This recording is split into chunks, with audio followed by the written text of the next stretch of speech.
Hello and welcome to Wyrd Wessex. I'm Andy. And I'm Craig.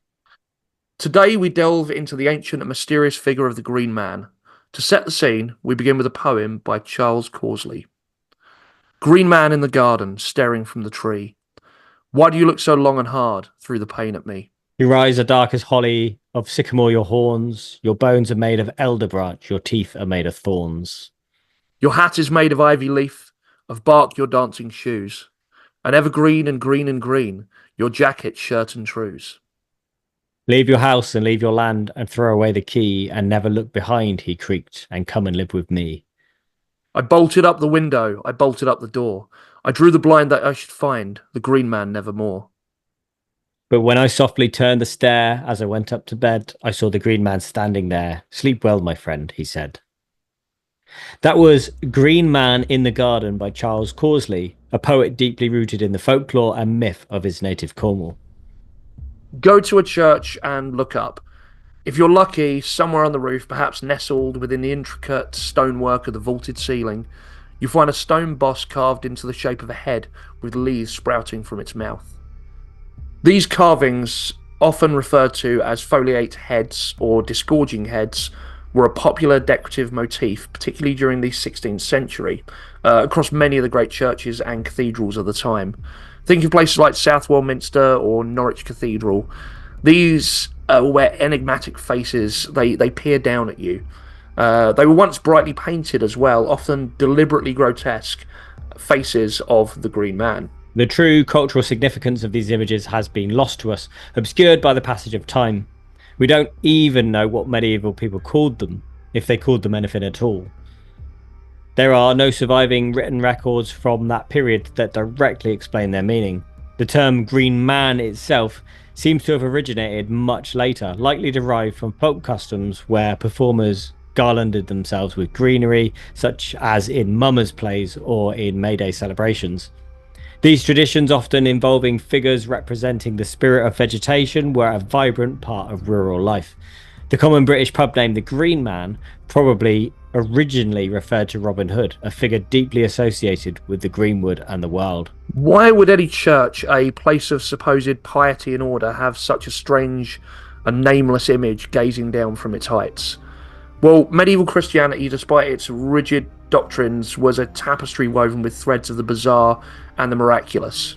Perhaps the Green Man wasn't so utterly out of place after all, in an age where a good pilgrim seeking divine favour might venerate a relic like a piece of Christ's foreskin, while proudly wearing a badge depicting a disembodied vulva riding a horse.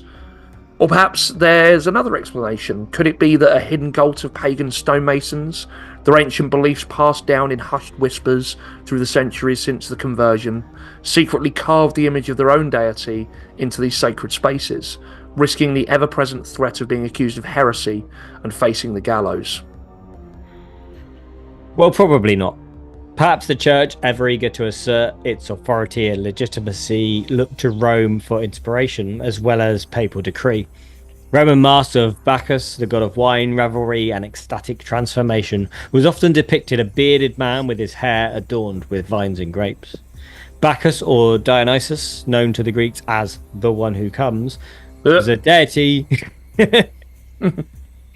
Couldn't get through that, could you? Sorry, leave it in. Dionysus, known to the Greeks as the one who comes, was a deity whose rites were described by ancient commenters as involving sacrifice, frenzied dancing, sexual abandon, and ritual practices designed to induce a state of divine possession, allowing devotees to merge with the god's essence. Essentially, Bacchus was as pagan as it gets. It seems highly improbable that such a figure associated with unbridled passion and ritualistic ecstasy would find a comfortable place within the austere walls of a Christian church. While a small number of Green Man carvings do feature vines and grapes, the vast majority are adorned with oak leaves, hawthorn blossoms, or abstract foliate designs. And crucially, Dionysus is never portrayed vomiting vegetation, no matter how wild Bacchus's parties might have been. But perhaps this image is not a celebration of nature, but a stark warning. Could it be that the lush green of nature, far from being embraced, was held up as a symbol of the earthly temptations that a devout Christian was meant to transcend? Was the Green Man a visual reminder of the dangers of succumbing to the wild, untamed aspects of the natural world, a constant call to spiritual discipline and the rejection of pagan impulses? Trees themselves hold profound significance within Christian symbolism, particularly during the medieval period. The Green Man, with his leafy visage, could easily be interpreted as a visual shorthand for the Tree of Jesse, a popular motif in illuminated manuscripts. This image depicts a living tree sprouting from the body of Jesse, King David's father, tracing the lineage of Christ and culminating in Jesus himself. Or consider the legend of Seth, Adam's son, who, in a poignant act of filial piety, planted seeds from the tree of knowledge in his dead father's mouth. The resulting tree, according to legend, provided the very wood from which the cross of Christ was fashioned. The veneration of trees, therefore, is not an exclusive domain of pagan belief. The cross itself was frequently depicted as a living tree, a symbol of life and redemption. So, could the Green Man be a representation of Christ metaphorically trapped within the wood, just as he was physically bound to the cross? Or perhaps a more straightforward explanation lies in a simple aesthetic appeal. Medieval artisans, after all, were masters of ornamentation. Leaves and vines, symbols of life and renewal, rampage across the pages of illuminated manuscripts, encircling fonts and adorning doorways, both as powerful representations of divine creation and as timeless forms of decorative beauty. It was the Victorians, with their fascination for ancient origins and rural traditions, who first forged a strong connection between the medieval Green Man carvings and the most probably later garland customs. The Jack in the Green, a spectacle where a man is completely enveloped in a towering framework of greenery and green fabrics, was first documented as a tradition arising among chimney sweeps. These sooty figures emerging from the depths of urban chimneys would transform themselves into green men, perhaps inspired by the enduring tales of Robin Hood and his greenwood companions. These May Day celebrations, often marked as boisterous processions and communal revelry, experienced a significant revival during the 19th and 20th centuries, and many continue to thrive today. Is it a man or a bush? Bush! Man! Bushman! Okay, so first point is, Rhys Darby is a legend. He's got the Cryptid Factor podcast, if you haven't listened to that. And obviously, Hunt for the Wilder People. Taika Waititi's a legend. Some of his films, his Thor Ragnarok. You've got What We Do in the Shadows. That was the one I was going to mention. Boy, there's I love his sense of humor. And the kid in Hunt for the Wilder People as well. That's he was in Deadpool, wasn't he? Deadpool 2. He was, yeah. But Hunt for the Wilder People is probably, it's hard to say top film, but I think it might be my top film. I think it might be my top 10. It's got to be up there. With Sam Neill as well, another legend. Yeah, really good. It's funny, but it also does tug on the heartstrings. So, but I guess this isn't a film review podcast yet. I'll briefly just give a shout out to the show Wasted and the Berryman, because we couldn't find a clip that we could use for the episode. But if you haven't seen Wasted, it's hilarious. It's on 4OD, I think, if you're in the UK. You can get it easily. Yeah, you can get it on Amazon, but it's phenomenal. And there's a whole episode around this Green Man figure in their village and like this little village fate, and probably my favourite episode actually. So back to the real script. Right. And then there's the Buryman of South Queensferry near Edinburgh. A volunteer meticulously covered from head to toe with sticky, prickly burdock heads endures hours of discomfort to lead a procession through the town. He moves slowly, almost robotically, accepting offerings of whiskey and coins from the local people, a lot like me, tokens exchanged for the promise of good fortune. It's easy to see how Victorian minds eager to find remnants of ancient paganism would interpret these Kings of May as representations of an ancient sylvan deity, a green god embodying the cyclical rhythms of growth and decay. This figure, they believe, was a direct link to a pre-Christian past, but again, it's more likely that these traditions evolved from more recent social and occupational customs rather than ancient pagan roots. The Victorians, with their romanticised views of a lost idyllic past, revelled in the notion that pre-Christian religions had somehow survived, hidden within the folds of rural folk traditions. They imagined that deep within the English countryside, nestled amongst the quiet farms and sleepy hamlets, the common folk only paid lip service to the church, attending services to avoid the prying eyes of the local squire. Secretly out in the fields, under the watchful gaze of ancient oaks and whispering hedgerows, the old gods still lurked. These supposedly Christian folk, so the Victorians believed, erected maypoles not as innocent symbols of spring, but as blatant phallic representations of earthly fertility, a direct link to pagan rituals. They donned the green garb of the Jack in the Green, acting out the yearly drama in which the Green Man, born with the burgeoning spring, grew wild and untamed during the summer months, only to be ritually sacrificed as the harvest season drew to a close. However, the reality was far more nuanced. It was the Victorians themselves, with their interest in spiritualism and the occult, who truly breathed life back into these supposed ancient practices. They constructed elaborate faux pagan temples within their manicured country gardens, creating spaces for their own romanticised rituals. Their poets boldly declared that Pan is not dead, universally inspiring the pagan revival, shaping the very traditions they believed that they were actually uncovering. By the time Gerald Gardner published his seminal work Witchcraft Today in the 1950s, a new paganism was blossoming, a vibrant tapestry woven from threads of ancient myth and modern interpretation. The god of the witches, a multifaceted deity embodying the underworld, the wild places and the untamed spirit of nature, a being part Pan, part Cernunnos, part the black goat of the woods, became inextricably linked with the Green Man. This was not the rustic figure of Victorian fancy, but a potent, revitalised archetype, a modern deity with a growing legion of contemporary followers. I was just going to put in here that one of the big proponents, like in more recent years, for this whole like secret pagan cult still living on in England and Europe is this one. It's an old book by M.A. Murray. I got that on a really cool old bookshop somewhere, quite cheap. And yeah, the witch cult in Western Europe deserves to be reprinted, not only because of its importance in showing the subject of the blah, blah, blah, blah, blah, but basically it works on the idea that, yeah, it's a big proponent of the idea that witchcraft, these witch cults survived, and I think it's drawing on that. The Green Man, it actually draws on as one of those examples. She's long dead, so most of it's shit. It's a lot of it's wishful thinking. But yeah, but I might do an episode on that at some point because it is really interesting. As Dave the Bard, pagan, animist, songwriter, and musician, eloquently expresses in his song Noon of the Solstice, I am the horn god, I am the face in the trees, I am the breath of the wind that rushes the leaves, I am the Green Man, in the wildwood I roam. I thought you were going to sing it. Fuck no. This resurgence of the Green Man is not confined to music and ritual. The Wildwood Tarot, a popular deck of oracle cards featuring the Green Man as a powerful giant, a guardian of the forest, presiding over the cauldron of rebirth.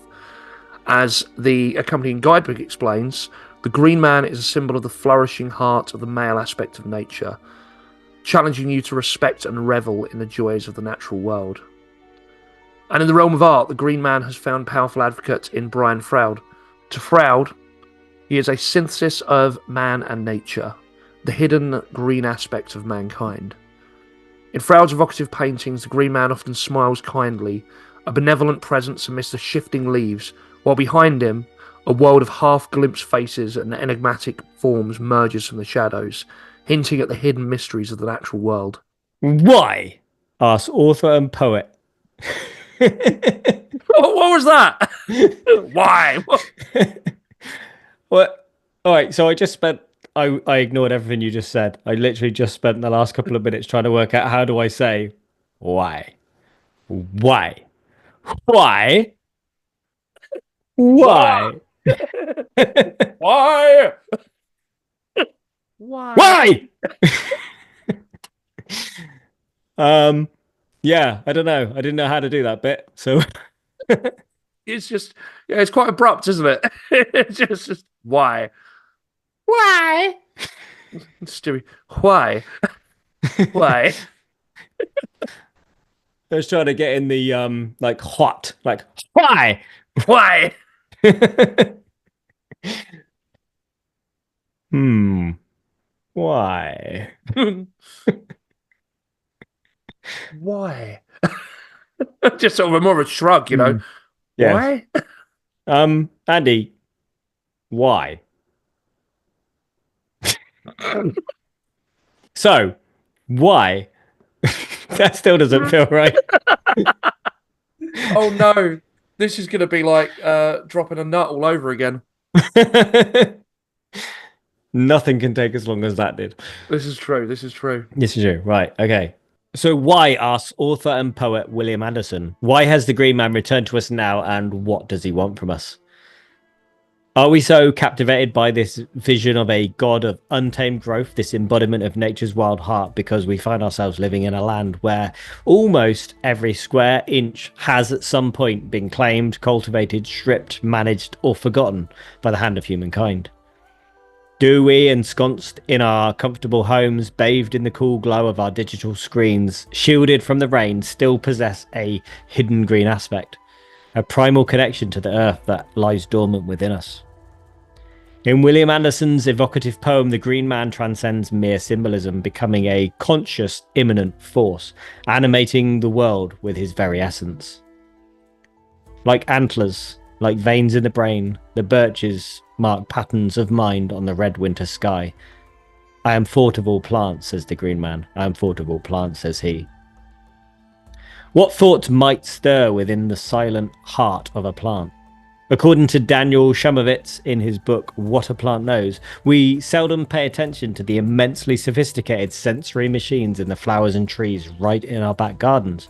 Plants are actually aware of the world around them. Plants know when they're being touched.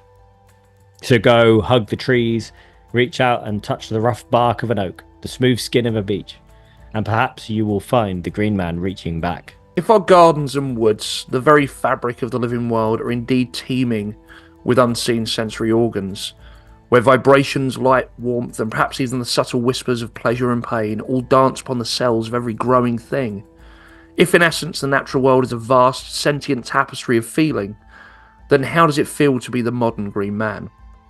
What sensations course through his leafy veins? Band name. Is he the animate force himself? The vital energy of the earth vomiting forth the very substance of life? Is he a god, a patron of the wild, granting us the bounty of the green world in exchange for offerings of whiskey and the ecstatic release of wild parties? Or, as Charles Causley's poem suggests, is he something altogether stranger, a thing we instinctively bolt the doors and windows against, attempting to shut him out only to discover the more we try to deny his presence, the more he's right there with us? So, speaking of Charles, going a bit off script here, but not off topic, there was a story actually relating to this that I'd have definitely used as weird news if we were doing the podcast at the time.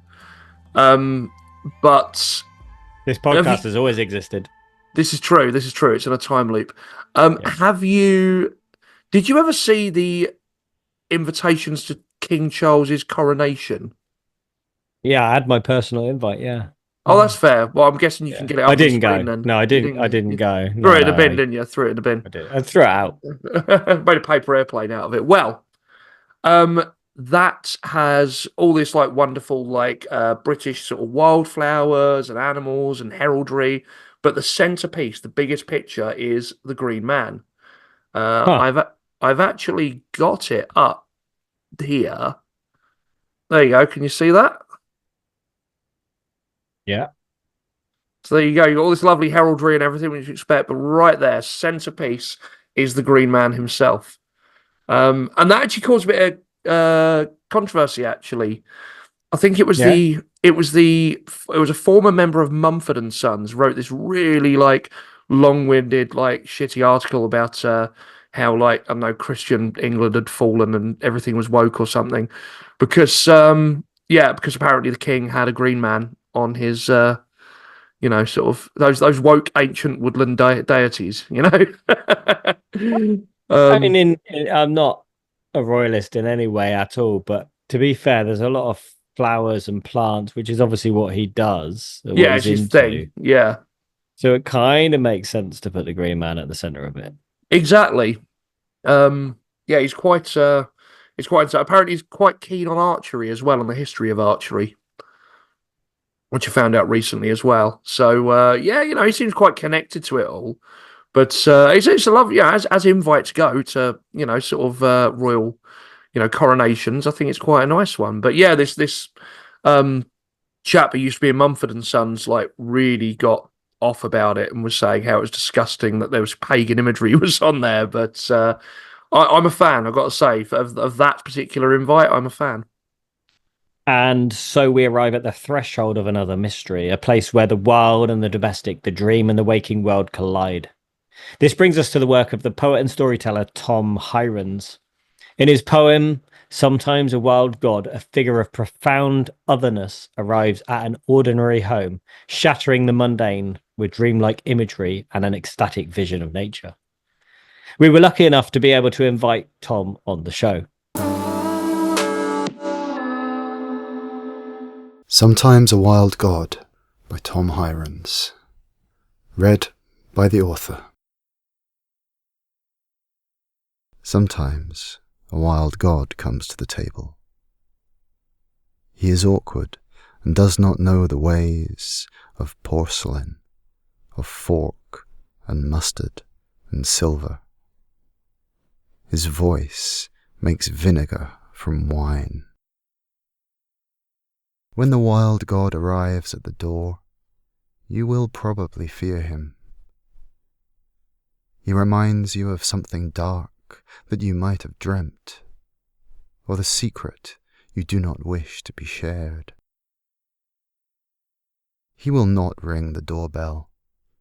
Instead, he scrapes with his fingers, leaving blood on the paintwork, though primroses grow in circles round his feet.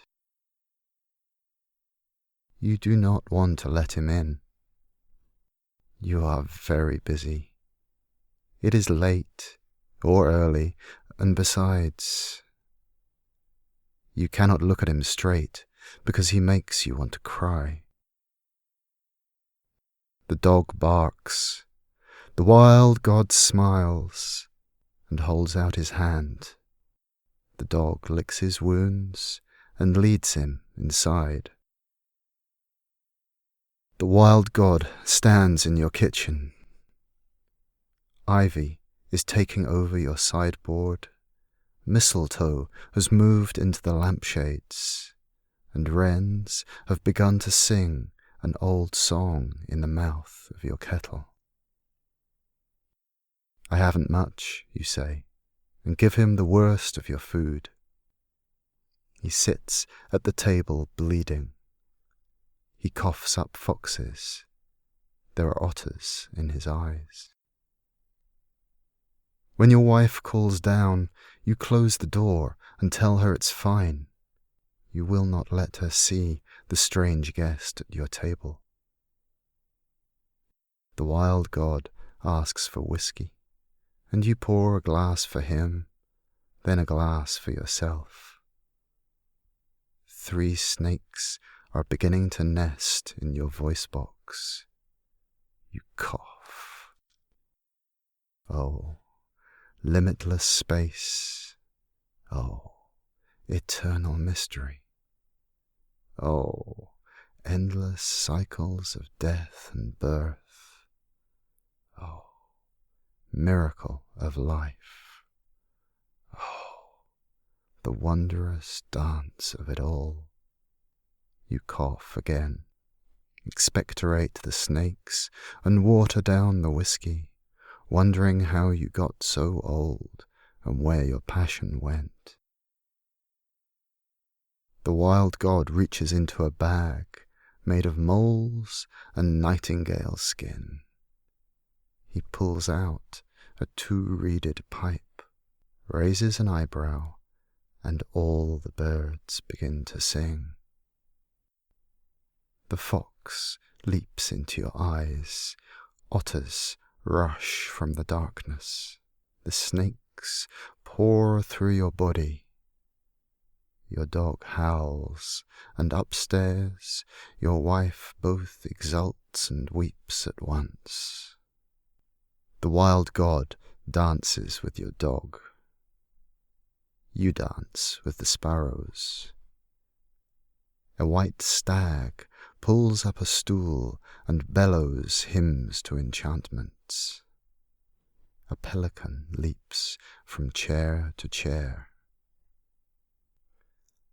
In the distance, warriors pour from their tombs. Ancient gold grows like grass in the fields. Everyone dreams the words to long-forgotten songs. The hills echo and the grey stones ring with laughter and madness and pain. In the middle of the dance, the house takes off from the ground. Clouds climb through the windows. Lightning pounds its fists on the table. The moon leans in. The wild god points to your side. You are bleeding heavily. You have been bleeding for a long time, possibly since you were born. There is a bear in the wound. Why did you leave me to die? Asks the wild god. And you say, I was busy surviving. The shops were all closed. I didn't know how. I'm sorry. Listen to them. The fox in your neck, and the snakes in your arms, and the wren, and the sparrow, and the deer.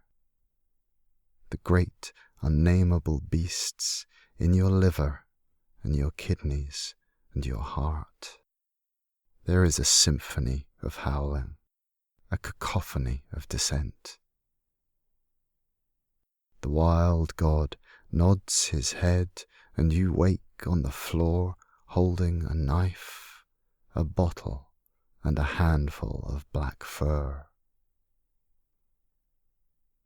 Your dog is asleep on the table. Your wife is stirring far above. Your cheeks are wet with tears. Your mouth aches from laughter or shouting. A black bear is sitting by the fire. Sometimes a wild god comes to the table. He is awkward and does not know the ways of porcelain, of fork and mustard and silver. His voice makes vinegar from wine and brings the dead to life. Yeah, I recorded that on the day we moved. Yeah, the day we set out on the road in Hedgespoken, the storytelling truck thing we did that maybe you know about. We were being followed by this German film crew who decided that they wanted to make a film about the whole process of building the truck and us setting off. So in one of the most stressful days of my life, trying to get everything packed up with a 18-month-old baby and Rima, my ex-partner, and trying to get on the road with this old truck that was already breaking down. We had this German film crew filming everything and asking us stupid questions. And anyway, at the end of that day, having just been through everything, they wanted to record Sometimes a Wild God. So I sat in their car doing about 10 takes of Sometimes a Wild God at 10 o'clock at night on the edge of Dartmoor. But it actually came out quite well in the end. Yeah. Whereabouts are you? Just outside Devizes. Oh, right, Devizes. Yeah. I'm from Bournemouth way, but yeah. I was brought up in East Anglia, in a little place called Bungay.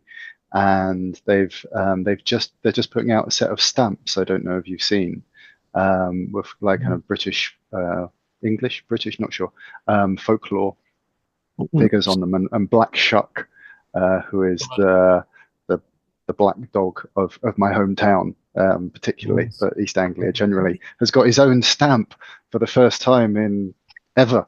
It's very exciting. It is the coolest black dog story. She got the claw marks down on the door, the church door. You know. Absolutely, absolutely, yeah. No. What's interesting about Shuck is that in Suffolk, he, and most of Norfolk, as far as I'm aware, he's like the devil. And then you cross over into Essex, and he's a friendly sprite that helps you through the marshes. You get a lot of that in southwest, like down this way. You get a lot of friendly black dogs, and like hounds. They'll tend to be quite. Because when we first started the podcast, we were trying to be like Wessex centric, you know. Then we got too many stories we wanted to cover that happened elsewhere.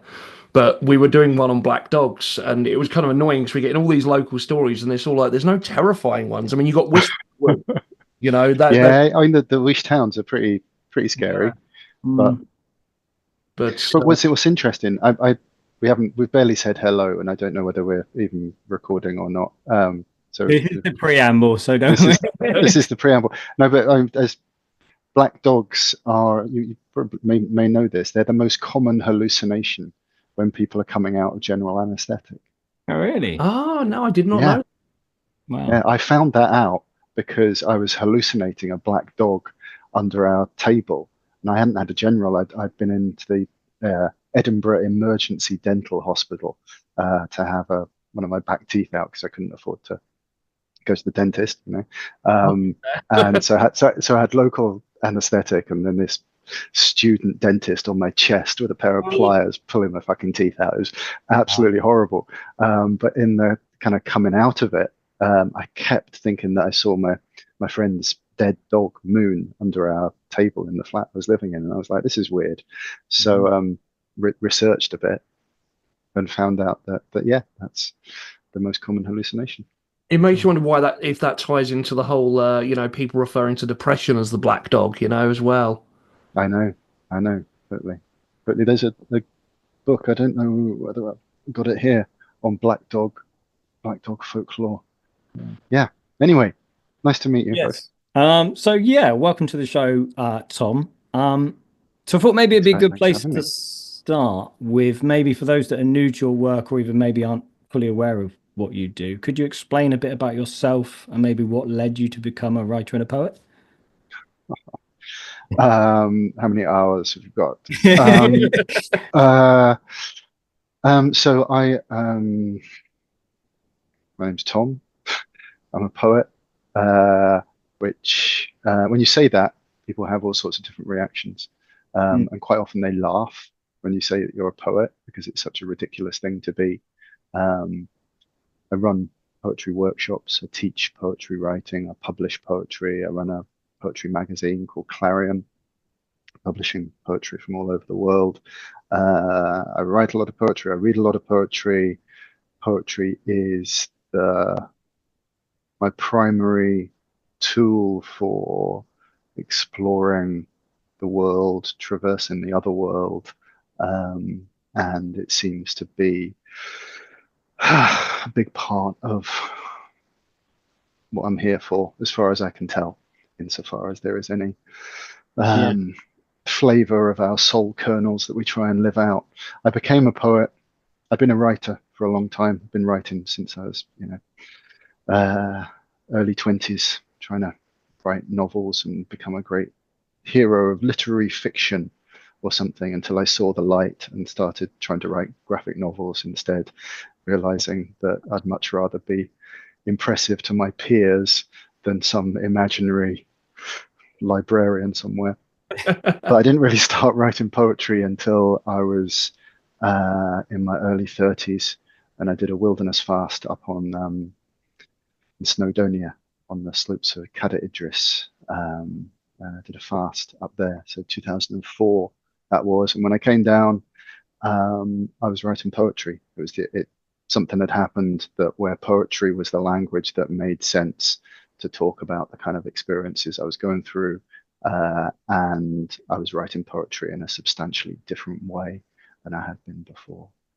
So now I run Wilderness Fast as well and take people out and try and make them into poets. And, time will tell whether that works or not. I've got to ask, does anyone ever come down a madman rather than a poet?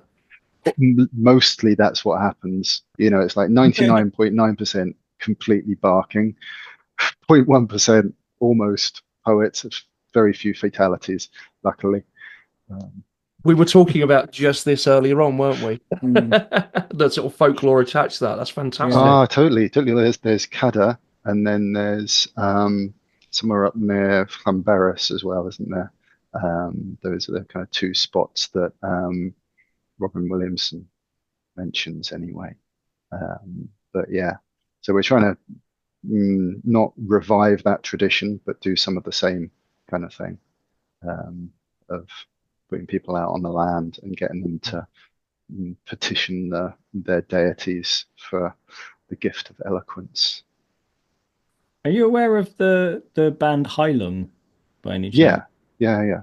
So I interviewed Kai Faust for my other podcast some time ago. And actually, so that's one of his things that he does to process music for the album, is he goes and fasts and he comes back with inspiration. So it's just an interesting connection of kind of that old way, I guess, of doing things. Totally. Wherever you go, people have been doing that, and we've inherited other people's traditions a lot in this country because we've lost pretty much all of our own. But there are little fragments that you get in some of the myths and stories. When I was growing up, this is a complete tangent, so feel free just to zone out or edit this out. When I was growing up, my stepmom, Scottish, Christine MacLeod, she was a big fan of Chambers Dictionary.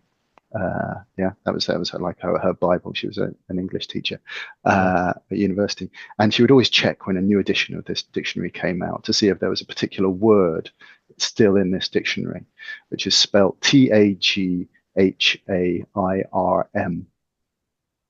And I to this day I don't know how to pronounce it properly because it's a Gaelic word, Scots Gaelic word, and it means to, in the dictionary definition, it's to seek inspiration by lying in a freshly flayed bullock's hide behind a waterfall. Yeah. And so this is Highlands and Hebridean practice, and if you actually track it down, this Taghairm, as I thought it was then, it's probably Taghairm or something like that. It was the last recorded instance of someone doing this was a couple of 100 years ago, I think. And it was a practice that was associated then with summoning a spirit in the form of a big black cat. We were talking about black dogs earlier, but this is a black cat practice. But that speaks to me of the same thing. You go out and you undergo some kind of thing, whether it's a fast, whether it's, rubbing yourself with mushroom tincture or whatever, or all the stuff that you can do, enter into an altered state, melt into the landscape, come back gifted with eloquence or some gift of inspiration or whatever. Everywhere we do this. I live on the edge of Dartmoor, and Dartmoor is the place where principally I go for that. And if I don't do it often enough, my language starts to become thin and modern and cardboardy. But if I go there, the more it kind of has its way with me fairly quickly, and I come back and my language changes. It's pretty simple. You don't, once you've opened the door, you don't have to do a lot to keep it coming through. That's fantastic. I mean, first of all, you get a lot of that in folklore in terms of having, you see a lot of sort of resting or lying on or in things near bodies of water. There's a lot of that, whether it's for healing or inspiration. And not quite to that extent, but sort of when I do a fair bit of storytelling. And when I'm trying to work on some stories, I do find I get to a point, I get to a wall, and I have to go on out into the wilderness. I have to go and walk Yeah, through some old trackways with a stick. Usually, you got to have a stick, yeah, yeah. and it just comes to you a lot quicker. Um, Totally. Land loves story. It's the language. It loves story. It loves poetry. So telling stories to land or weather, it reciprocates. It's like how to have a conversation, isn't it? It's the I'm right I'm way. I'm pinching that line, by the way. um, your poem, sometimes a wild god, has clearly struck a chord with many people. Um, why do you think it's resonated with so deeply with a pretty wide audience? That's the big question, isn't it? Um, I don't often talk about sometimes a wild god, the poem, because I don't want to get in the way of people's own relationship with it. Mm. Um, I know that something interesting happened in the writing of that, where for whatever reason I was able to get something down that had some life force, that was true in ways not just of straight line language, but sideways language, sideways speaking. It's a good poem, you know. I had a good day. It's fair to say part of me is apprentice to that poem. I'm still trying to figure out what the fuck happened in the writing of it, that it does seem to carry some magic. As a poet, it's there are two great, amazing things that have happened because of that poem. One is that it still pays a substantial part of my rent every month. It puts food on the table for my kids and clothes on their backs, and that's never to be sniffed at, especially when you're doing something as precarious as being a poet.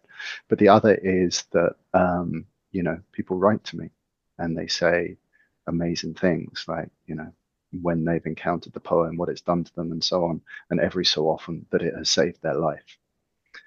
And as an artist of any kind, that's probably as good as it gets, I think, short of your work, uh, you know, dismantling industrial civilization and bringing an end to global capitalism and so on.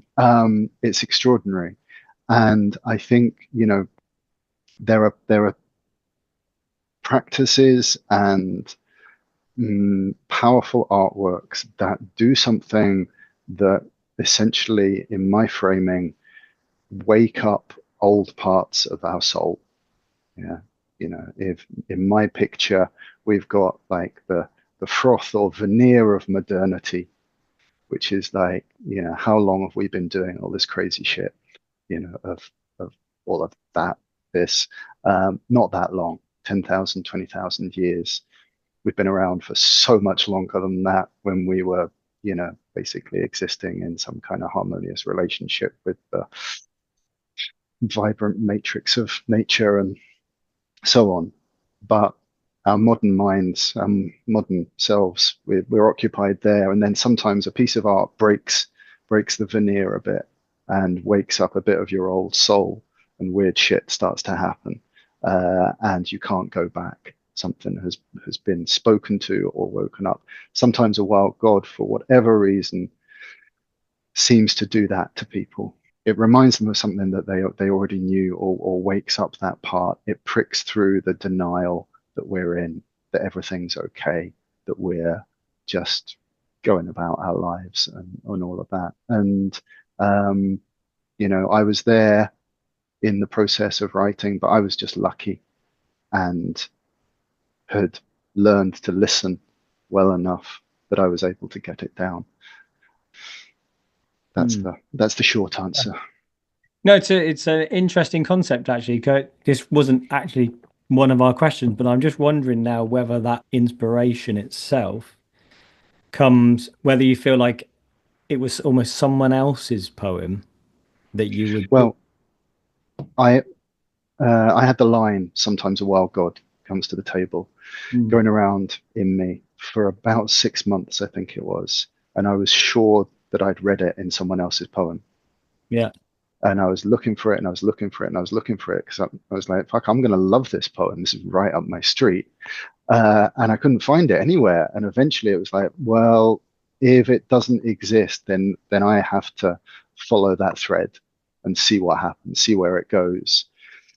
In my conception, I caught a glimpse of something in the other world, yeah, that was resonant enough for me, and that I was lucky enough and had worked on the skills to be able to follow and lay down in this world, in the middle world, clearly enough, if that makes sense to you. I'm sure it does. Yeah. I'm just kind of Okay. wondering where the poem may have come from in your mind, if you see what I mean. I've been interested in wildness for a long time. I'm 52 now. Wildness in various forms, it's exciting. What's going on there with notions of wild, whether it's wild land, wild mind, wild behavior. It's intoxicating and fascinating. So I've been interested for a long time. I've been trying to write a series of poems about different Greek gods, and I'd written one about Hermes, or Hermes' shadow, which is mediocre at best. I'd written one about Apollo, and it was awful. I'd written one about Ares, which was everyone's least favorite poem I'd ever written. Lots of people told me I needed therapy after that one. And then, I wanted to write about Pan, and so that was what was around while I was writing it. But actually, I think that the life force of that poem had been bubbling around for a long time.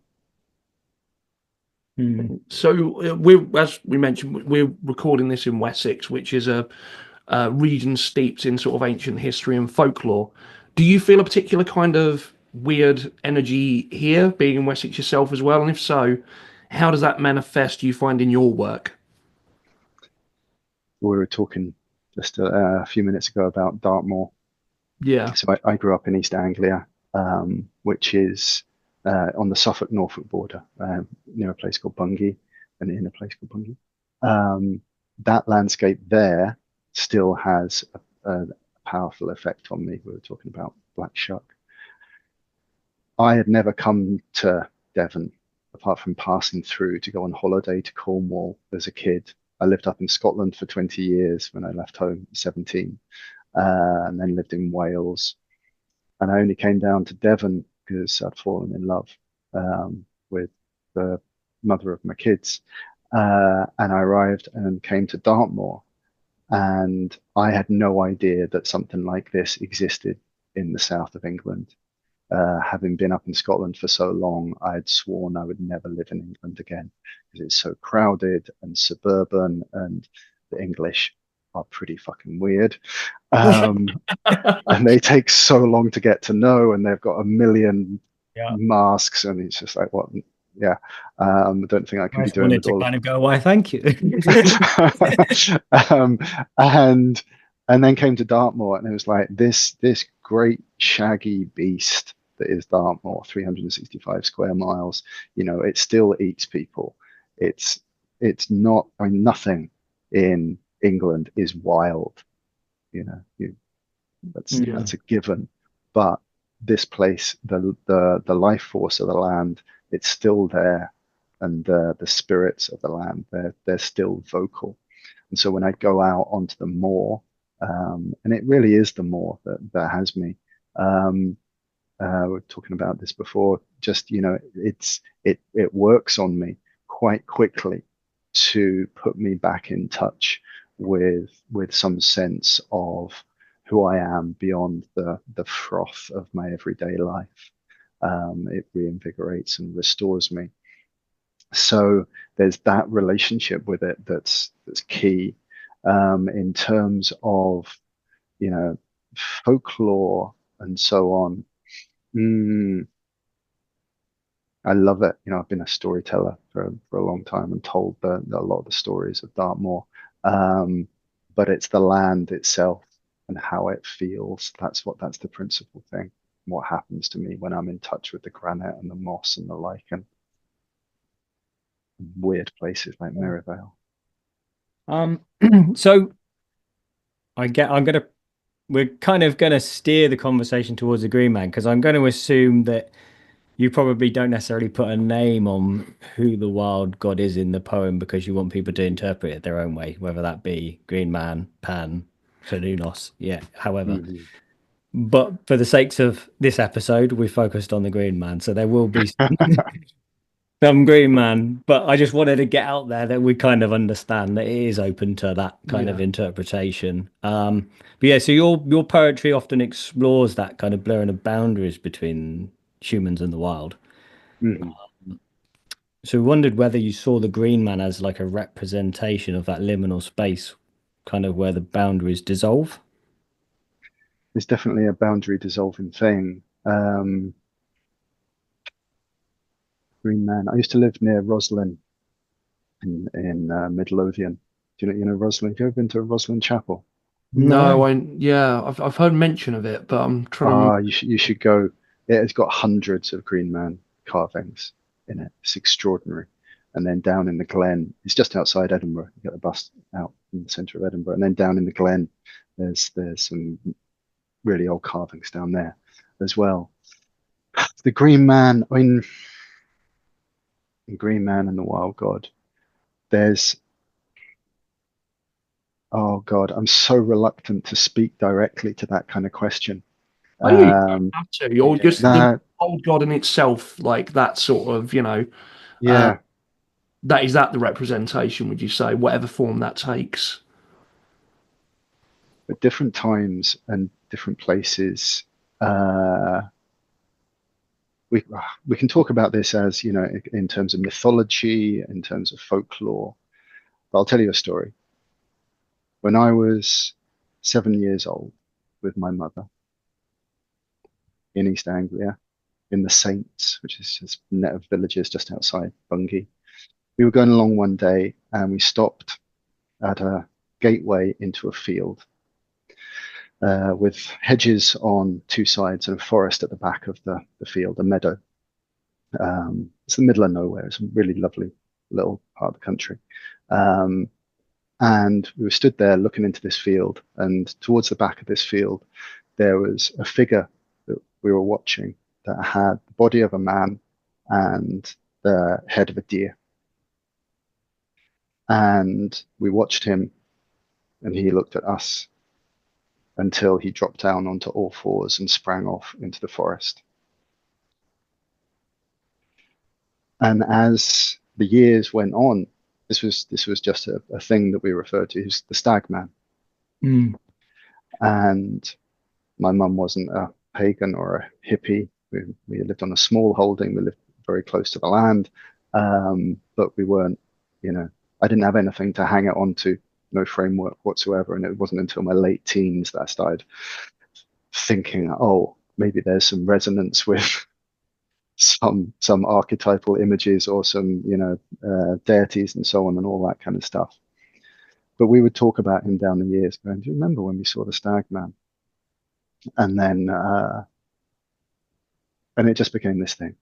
Anyway, the reason that I'm sometimes reluctant to talk about what things mean is that I still don't know what happened there. Yeah. All I know is that when I was 7 years old, I saw a god in a field. That's my framing. And so representations of that, is like, well, what are you representing? It depends what you have experienced. Nice. So I don't usually tell that story. No, really appreciate you telling us. Meant we could delete one of our questions actually, because we kind of just answered one of the ones you've had. But sort of given the resurgence of the interest in those sort of green men, Kunanos, horned god, wild figure, sort of spirits or gods in contemporary sort of art and culture. What aspects of it do you think are most relevant to us today? And I think you might have answered this a little bit already, like why we need it, but where I'm at right now is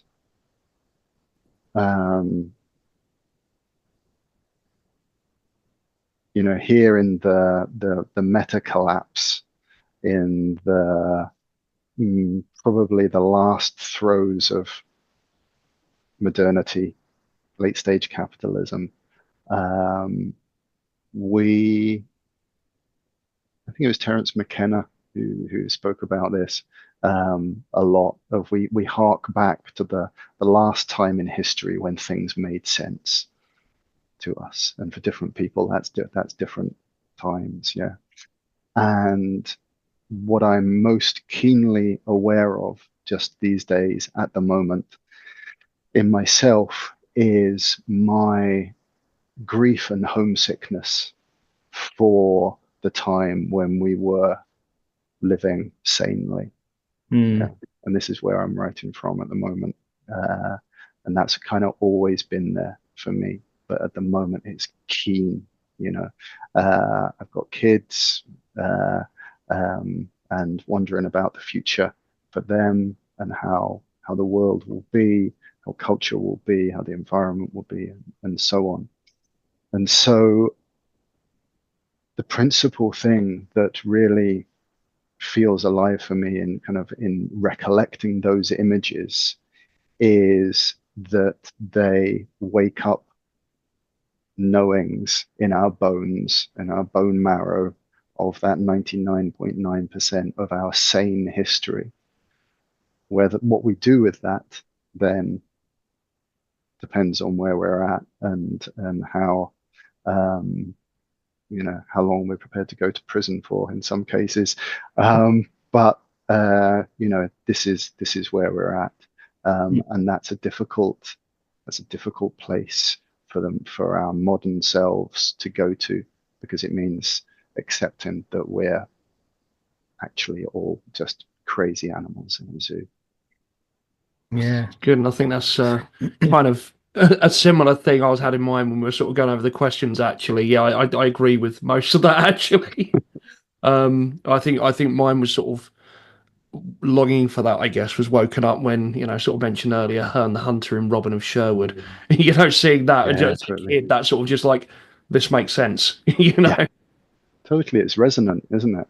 Yeah. And for the last couple of years, particularly, there was one night I've been storytelling up at this lovely camp that a friend runs called Deer Camp, where they get a deer at the beginning of the camp, and then they butcher it, and then they use all the parts and everything and make all kinds of stuff over the course of a week. And then on the last night, I come in and tell a story, a deer related story.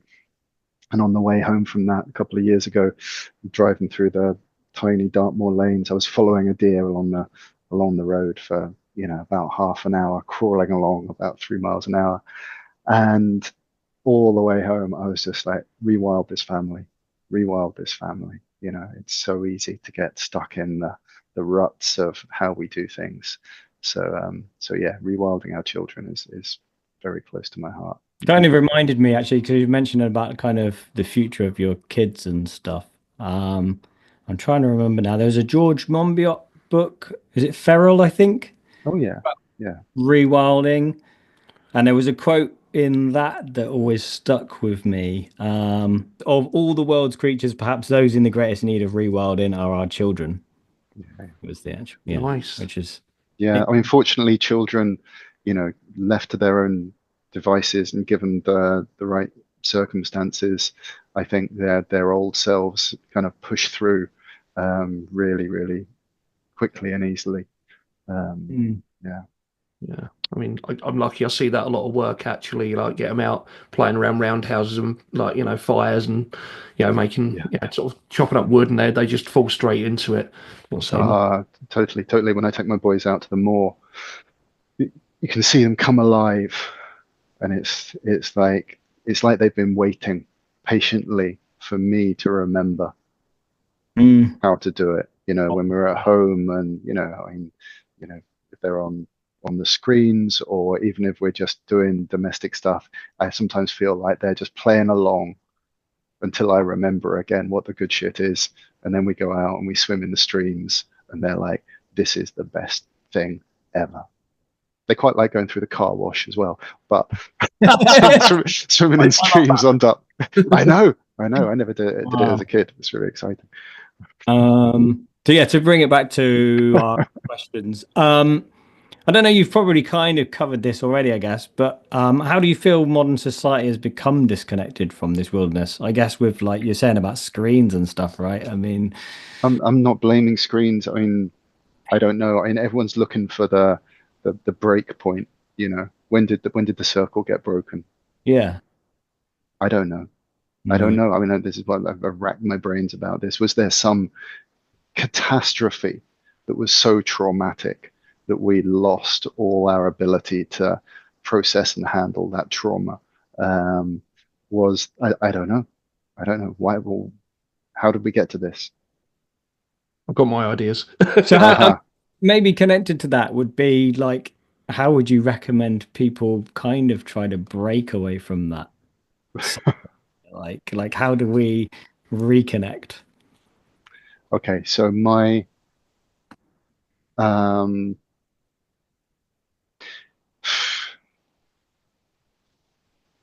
it would be arrogant in the extreme to think that I have any answers of any meaning to that question. More to do with But yourself though. You're I can summon a little arrogance, and I do have answers. So yeah. the wilderness fast for me, one of the key things that it does, and one of the key things that it did for me was to get a glimpse of the nature of what I call my soul kernel, yeah, of what, I've come into this world. Who am I? Yeah, you spend your teens and your 20s and your 30s, and most of us spend most of our lives trying to figure that out these days, but without any actual real methods or technologies for doing that. The fast and other things that are similar, where you are able to just dissolve and remove everything else and catch a glimpse of what you are actually here to do. I think this is profound work, because once you know who you are, yeah, beyond all our bullshit of, oh, I think I'm this or I think I'm that. Once you have a solid sight of your soul kernel, it changes your life, and you start navigating by that and get on with doing what you're here to do. But also, it's the place that you can return to when you're completely thrown as to what action to take in the world. And for me, as um, a typical fucked up 20-year-old going into my 30s, being a typical fucked up 30-year-old, it completely changed my life. And mm, most of the good writing that I do, most of the few good things that I do in the world have come out of that. And whenever I steer towards it, life opens, yeah, Mm. and changes. So that to me is one of the key pieces. Find out who you are and get on with it. So I guess kind of related to that, do you see the wild god, the green man, that archetype, that figure? Do you see it as a figure of hope, or a sort of figure of warning in the current sort of environmental climate, or a bit of both, and why? Hope's a precarious concept. I'm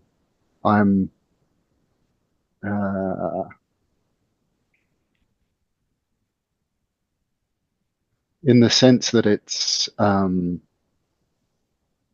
old image that's alive in the aspects of ourselves that still live in antiquity. There is hope there, I think, because it's a remembering, and it's a remembering of something vast and vital.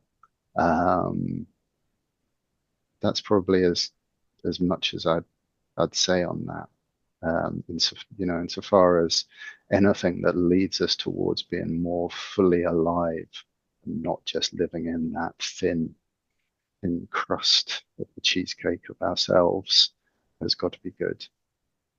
So kind of the last one we had really, unless you feel afterwards that we haven't covered enough, of course, was whether or what do you hope would be the lasting impact of your work, obviously with a particular focus on Sometimes a Wild God.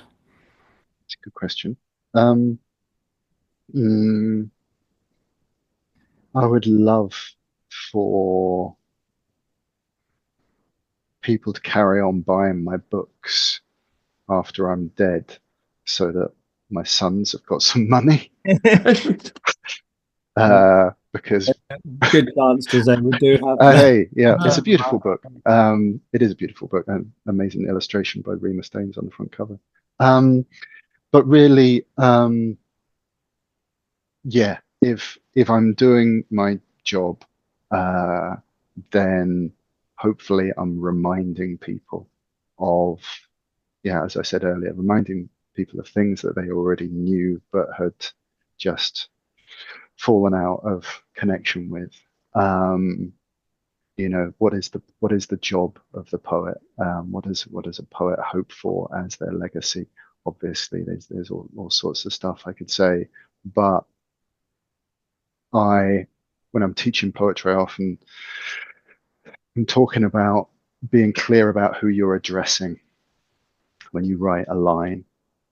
Like, yes, you can imagine your audience, but who are you really wanting to impress with this? Who are you really speaking to when you make a kind of declaration in a poem, when you make a statement or ask a question? And I speak a lot about this figure in my mythopoetic world called the Queen of Heaven, who is kind of a mix of Baba Yaga and Kali and Inanna and Ishtar and the Caliph and Keridwen and all these kind of powerful figures. And in my writing, really in the end, most of what I'm trying to do, apart from to leave something for my kids of this is who I really was when I wasn't just being your dad, and impressing the spirits of my grandfathers. Really, I'm trying to impress her. And so if my legacy would be that I brought a twitch of a smile or a raised eyebrow to the Queen of Heaven, then that's what I'm mostly about. That's a really nice way to wrap that up. That's Yeah. fantastic. Yeah. So obviously, if people are interested in your work, interested in reading more, sort of following you, where's the best place to find you? Apart from From Dartmoor, yeah. Yeah, wandering crazed among the gorse, upside down in a ditch. TomHirons.com is my website. That's where you can read a lot of my work. I put most of my work up there at some point or another, and there's audio there as well. feralangels.com, Feral Angels Press, who publish my work, which we're in the process of turning into a workers' co-op at the moment, which is really exciting. There are loads of books there. Yeah, I'm on Instagram and all that kind of thing as well, but trying to leave it. Seems like social media it occurs to me it's the only place, only game you can play where the prize for winning is that you get to stop playing the game. But I'm still there at the moment. I haven't quite won yet. But yeah, TomHirons.com. And I'm running workshops. I'm running a wilderness fast in Devon in September. Poetry focused wilderness fast called Amida Poetry. That's all on the website. And I run online poetry cafes every few weeks or month, which you can find out about on the website as well. Fantastic. So we have a segment now, which we did give you a little bit of pre-warning about. Yes. Florida Man. We'd like to know your Florida Man story. So all I'm going to need from you is the day and the month of your birth to let your own Florida Man story. And my mother's maiden name. And digits on your card. The first pet. Yeah. Okay, so Don't need the year. month day, January the 27th, January 27th. International Holocaust Day. Always a great day for Let's hope that it's not a dark one. Mhm. So this is from Fox 13, Tampa Bay. Florida man in Dalmatian onesie arrested after wild chase with troopers, FHP says. That's pretty good. It is a It brief. could have done with a little bit of extra at the end, couldn't it? In Yeah. storytelling terms, Exactly. after chase with there troopers. has to be a dramatic turn somewhere. Yeah, But Florida involving man one was... of Sorry, go on. a big inflatable hammer, I think, should have been involved as well. Florida, you can embellish it. You're a storyteller. A Florida man was recently arrested after leading authorities on a wild chase on January the 27th while wearing a Dalmatian onesie. Yep. Who of us has not been there at some point or another? The charges were resisting an officer with violence, resisting an officer without violence. You can't win. Depriving a law enforcement officer of equipment, possession of a new legend drug. I want a legend drug. Possessions of methamphetamine, petty larceny, and several other things. Apparently, he was pulled over for reckless driving and then ran out while in a Dalmatian onesie. Yes. He was driving a pickup because, of course, he was. Of course he was. Is there another kind of vehicle? I guess not in Florida for these guys. No.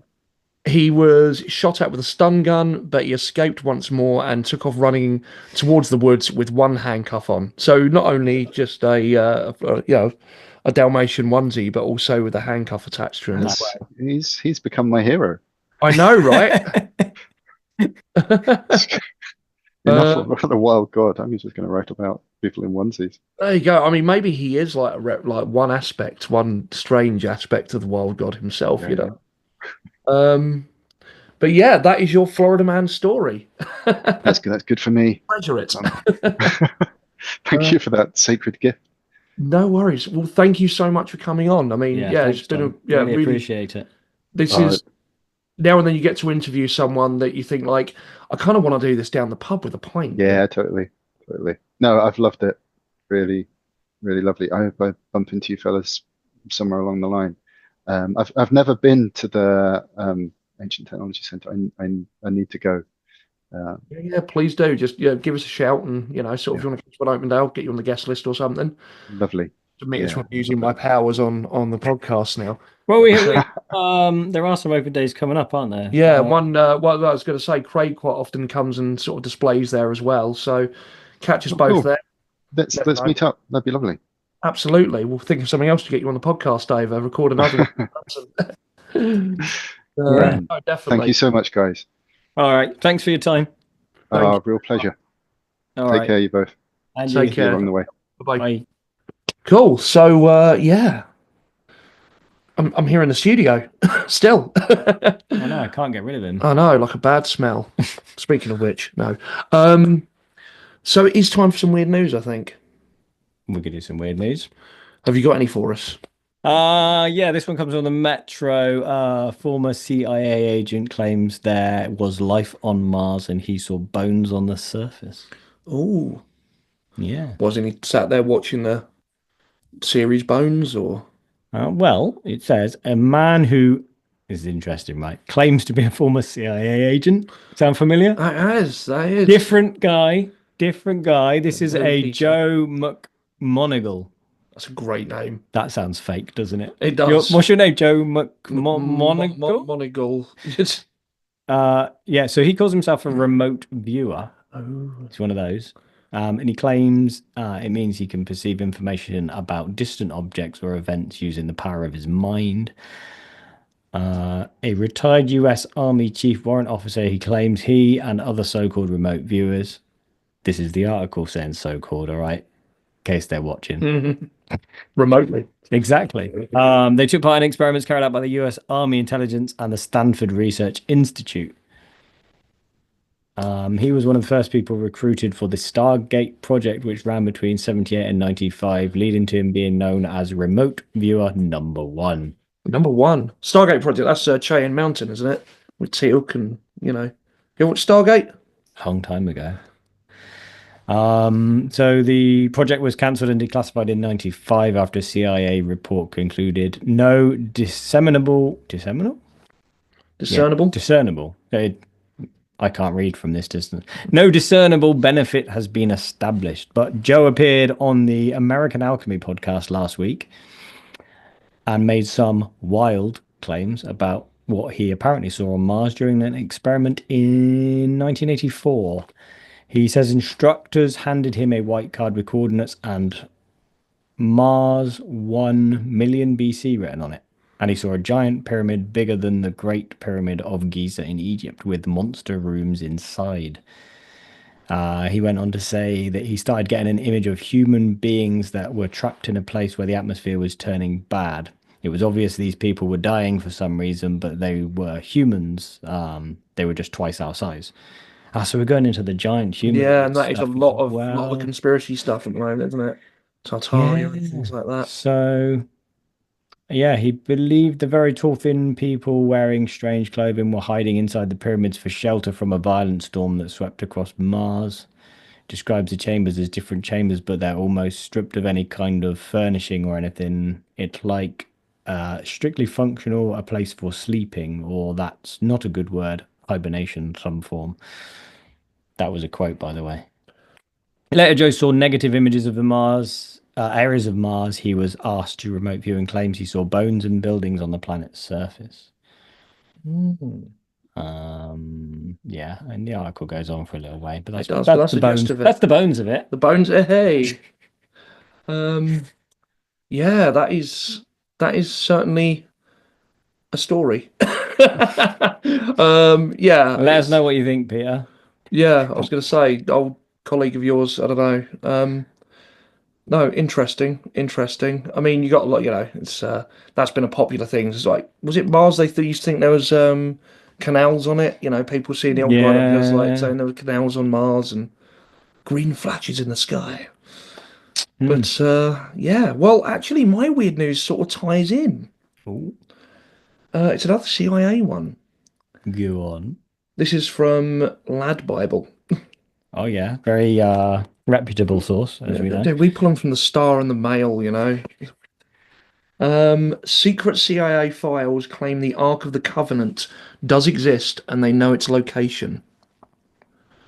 Joe McDonald. I'm joking. Never know. We did that once. Yeah, we did. We had it was the family that were We ended up with the same or the same family, but two different articles. Sort of the creepy family, the kooky family, the Adams family, basically of England. I think they called themselves the Adams. They did. They would. The Ark of the Covenant, the container for the tablets that Moses was given by God, which contained the Ten Commandments, may have been found by the CIA back in 1998. Yeah, it was in that big. It was in that big building that they got sent into after Indiana Jones found it, wasn't it? Yeah.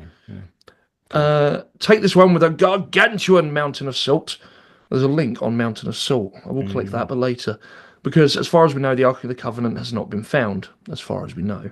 The Ark went missing in 587 BC when Jerusalem was conquered by the Babylonians, famous for their hanging gardens, amongst other things.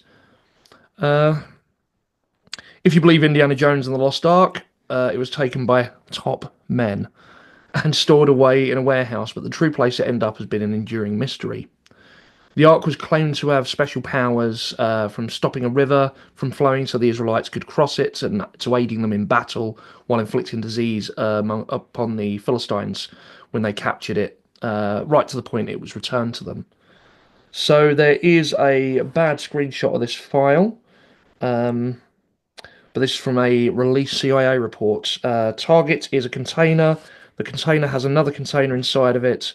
The target is fashioned of wood, gold, and silver. The target is similar in shape to AOL, a coffin, and is decorated with Sephirim, see sketch page 16.